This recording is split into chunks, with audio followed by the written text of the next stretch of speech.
Hey, what's up? It's Lexi, and today we're going to be talking about weird art. And I'm going to be talking about it while making some. So,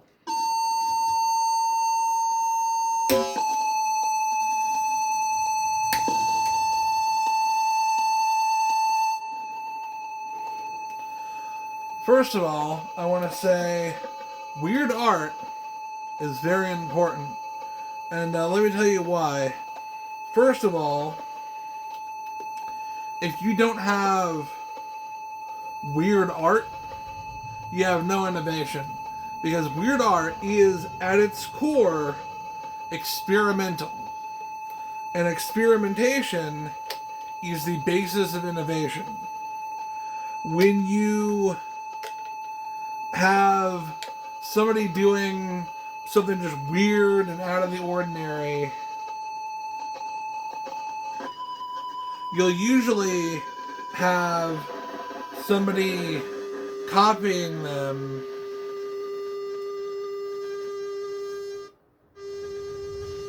and that copy will be essentially sanding down the rough edges.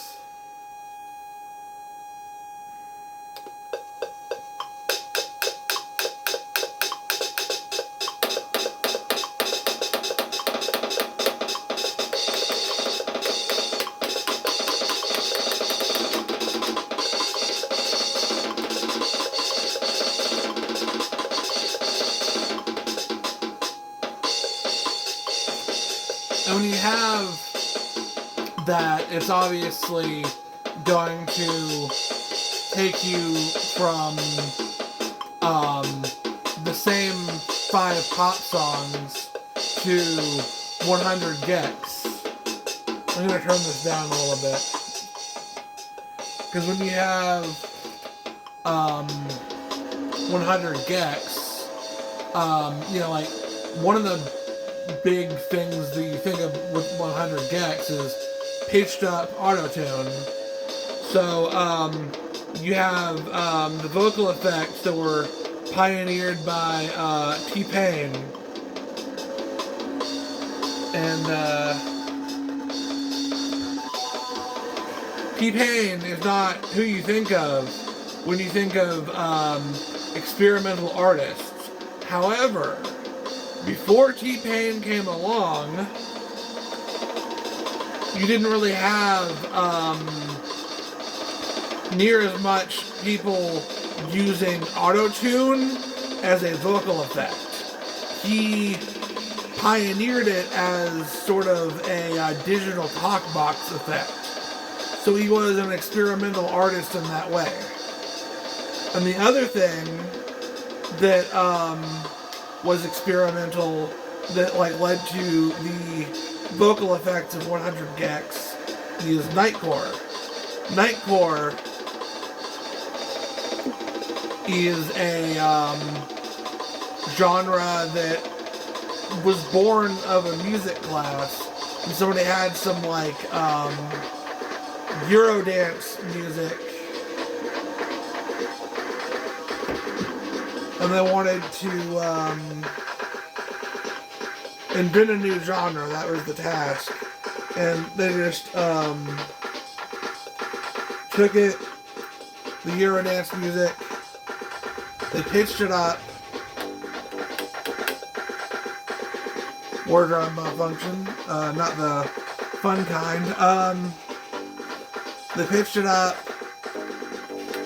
they sped it up, and then made it sound more like feminine.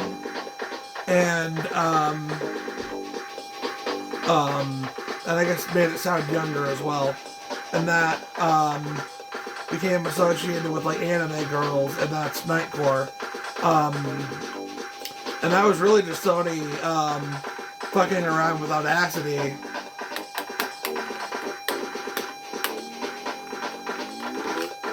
And it just birthed this new genre. And without that genre and without T-Pain's experimentation, you wouldn't have 100 gex. Now 100 gex is more than just the vocal effects. It's hyperpop in general got a lot of cues from scenecore and industrial.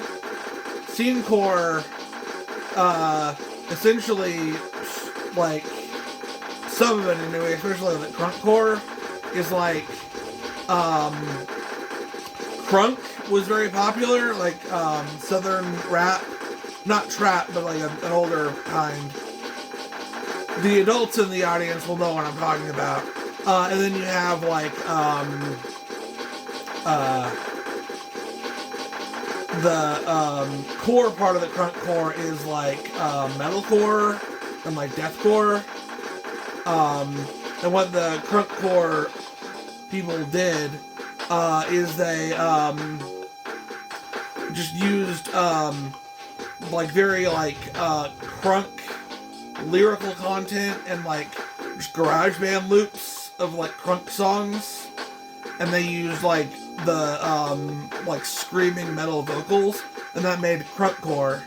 And crunkcore was part of the larger like scenecore movement. Like Blood on the Dance Floor was a big one, and that sort of like was a really weird thing. But then you had like people smoothing down the edges. So like on the like far weird side of it, you have Blood on the Dance Floor, you have Broken Side. But then like smoothing down the edges of it, you have Hollywood Undead, who have had songs on the radio and like sort of like moved more to emo. But like all of that influenced stuff that came later down the pike.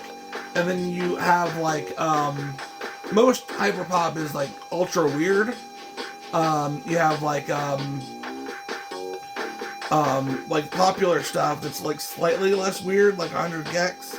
And then you have 1-800-PAIN, which is like very weird. It's like sort of like it's like metal but with no guitar kind of thing. And then you have like that idea that's been like had like the edges like really filed down, and then you get like Charlie XCX.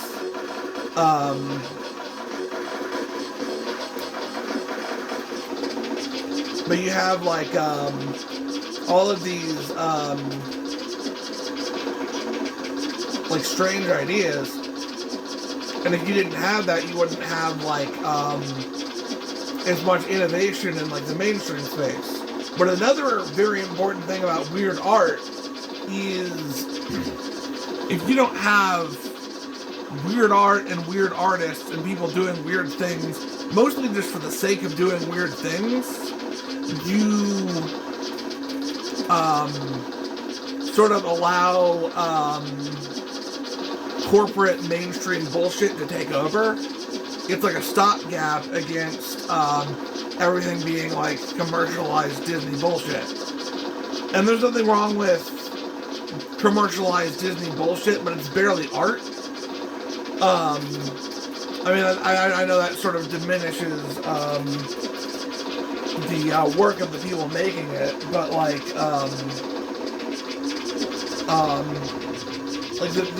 the humans that make it are artists, but the corporate overlords that commission it are anti-art. They're parasites. Sorry, but that's just how it goes, right? But when you have everything from, in the older days, you had like Ralph Bakshi, you had like early Martin Scorsese, like Roger Waters. Not, I always get Roger Waters and John Waters mixed up. I guess both of them, but more so whichever one of them did Pink Flamingo. Then I think that's John Waters. Yeah, John Waters. Like this stuff, which had a lot of difficulty, coming out because it was, well, some of it did, because it was like outside of mainstream publishing, and some of it was even like that the government would say, hey, no, you can't publish this.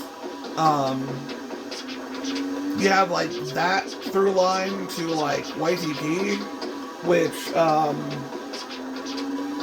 is essentially like people doing whatever the fuck they want with shit they don't own. And that's like radical in a way. I mean, I realize some of it is very like reductive or reactionary in its specific content. What I mean to say here is that despite some YTP having objectionable content, for example, the part about Obama in the Skooks collab, the art form of YTP is still subversive and disruptive to the landscape of copyright. But as a concept, I mean, there's nothing really radical about, like, I'm going to make SpongeBob say the N-word. But what is radical is making SpongeBob say whatever you want, and then Nickelodeon says, hey, you can't do that, so you just make SpongeBob breathe. And I realize most YTP isn't making SpongeBob say the N-word. I'm just giving you an example of how it can be not good, but it's still in concept radical.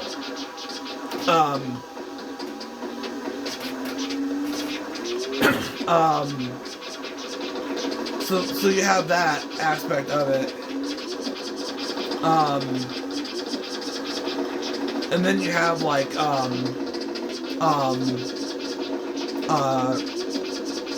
and that's sort of like the through line from like sleaze cinema to modern day like weird memes.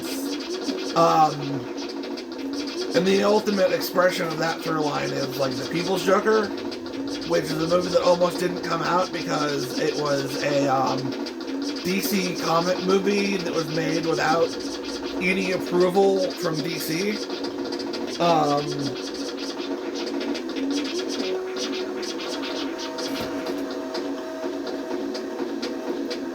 And like, yeah, like without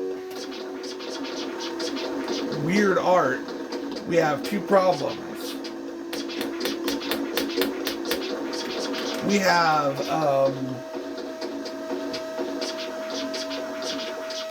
the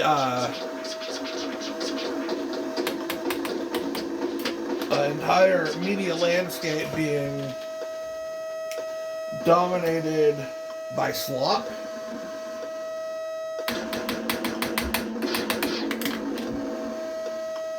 And we have innovation being stifled. So like, if you're out there and you're like, what I'm making is too weird, try it. Because you might, first of all, you might be the next John Waters.